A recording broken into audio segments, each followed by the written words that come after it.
Oh, multi-pot 2. Right, let's put this thing on here. This incidentally is the redhead sort of mic thingy. It's meant for my Zoom H4n, but I'm actually gonna have a word with them and see if you can make one for one of my shotgun mics. Try and grab a hold of this bloody thing and balance it. Trouble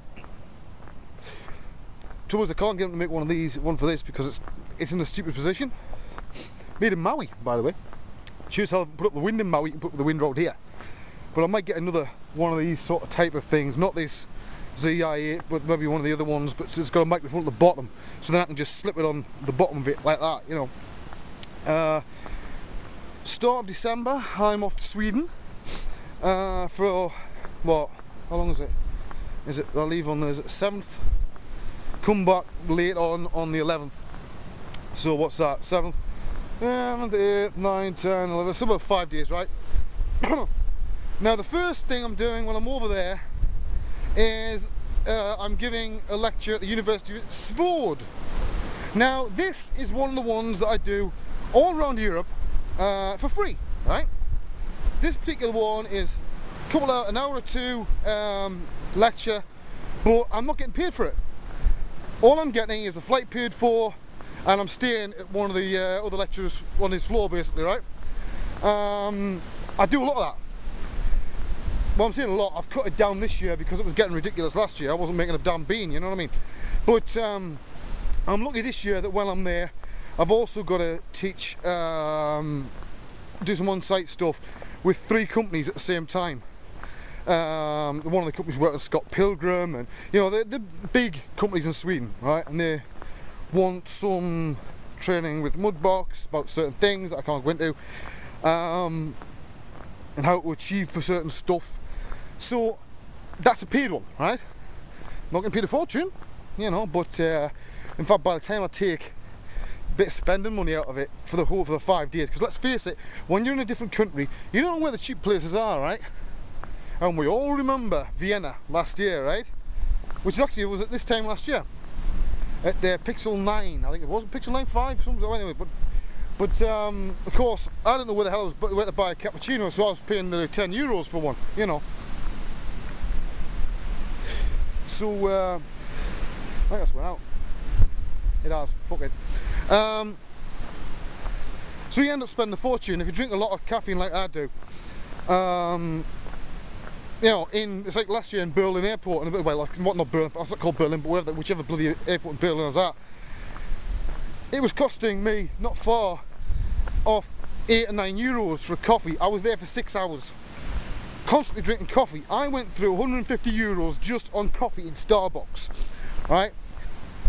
Now I have a serious sort of, I'm faced the fact that I've got a serious caffeine addiction, right?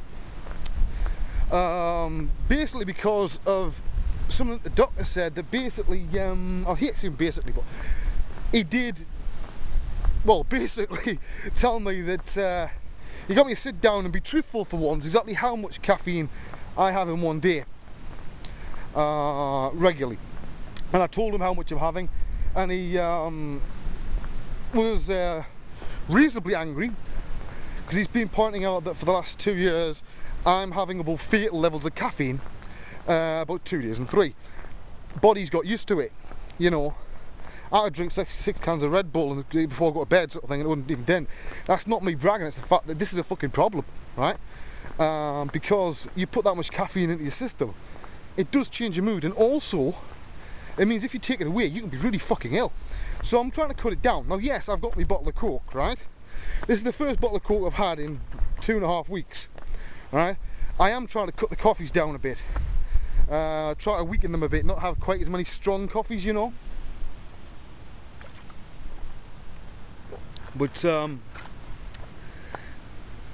it needs to be done, right? I'm not a young man anymore. I'm one of the, one of the older people in the industry. I'm not in my 20s anymore, right? I've pushed the body to the limit, and it does break eventually, funnily enough. Now, if I don't get this caffeine thing under control, I don't have to stop drinking caffeine, just have to bring it down to normal fucking levels for everybody else, right? No more 40 bloody strong coffees a bloody day. I think he actually said that it's a wonder I haven't had a heart attack, you know, the amount of caffeine I've had in my system. And I said, well look, you know, he knows I'm clinical insomniac, and he appreciates the fact that sometimes the only way to function when you haven't slept more than 6 hours in 5 days is to caffeine yourself up the fucking eyeballs, right? Now this does mean that normally if anybody even looks the wrong way, you'll tear the fucking head off, but I'm quite lucky that I work on my own, right? And there's only people on Twitter and people on my MSN list and Skype and that have to put up with my bad moods every now and again. But I'm also bipolar, so that can sort of send it wacky again. It could be making the existing health problems like the temporal lobe and stuff worse, right? So it's came to the point where I've got to say, okay, fair enough, that's it, let's just get this done with dull fucking roll, please. So that's what we'll do. I'll see what time it is. Right, we're 5 minutes in. It's really stupid having to balance this bloody furry thing. Well, yeah, and that's me being honest. Caffeine intake's way too fucking high. You know, it's I would like to be still here, you know, when my kids grow up. Funnily enough. Now, on the family front, Kane has really started to surprise me. Although not surprise isn't the right word, because I knew he had it in him. Some of you that remember some of the sort of designs that Kane used to sort of tell me to do, you know, back years ago, some of them up on here, were pretty unique designs. Some of them very fucking strange from the mind of a 2-year-old, you know. So I knew he had the design thing in him, but he started drawing. Bear in mind, he's only 5.5, right? Started drawing cartoon characters, not ones in the comics. He's making them up himself, and to be honest, they're damn good. He did 10 off the belt 2 days ago. Now our fridge is basically like, it's like a gallery, right, for the kids stuff with little fridge magnets, and I thought there's not enough space here, because some of these designs were bloody fabulous, way above what he should be doing at the age of 5. So he's definitely got the artistic eye. In fact, I would go so far as to say the stuff he's doing has a stronger design than the stuff I do, you know, which makes me proud, you know. How much is nature, how much is nurture? I haven't got a fucking clue. All I know is he's got it in him. Will he rebel against the whole thing? That's the big question when he gets older. Will he suddenly decide he doesn't want to be like Daddy? Well, there's a good chance of that, let's face it. Now, Emily, as I mentioned a while ago, learned herself to count. She's only 19 months old, she's learned herself to count. She sits there, 1, 2, 3, 4, 5, you know, nobody taught her, she just picked it up.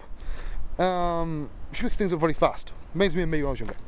So the kids have really started, well not started, but they've became a lot more interesting lately.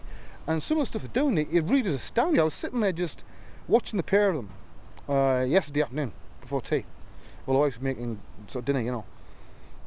Just smiling because you can see and extrapolate how they're going to develop. And they're both going to turn out to be special people. They'll always be special to me, right? They're the same as they will to my wife. Kids will drive you crazy.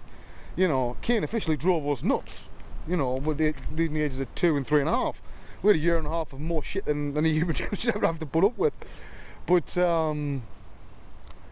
it looks like, you know, a theory that Robert Llewellyn, who's in Red Dwarf, as Crichton, right, came up with, and said the kids that are the biggest pain in the arse are the ones that are the calmest when they get to adolescence, right? And the ones who are calm, they normally turn right little bastards. And it looks like that's going to be right. So there you go. Now I've got my hands full here. I've just realised I've got to try and check the time. Let's have a look. You might get a bit of a windification here. Right, we're going to go to part 3.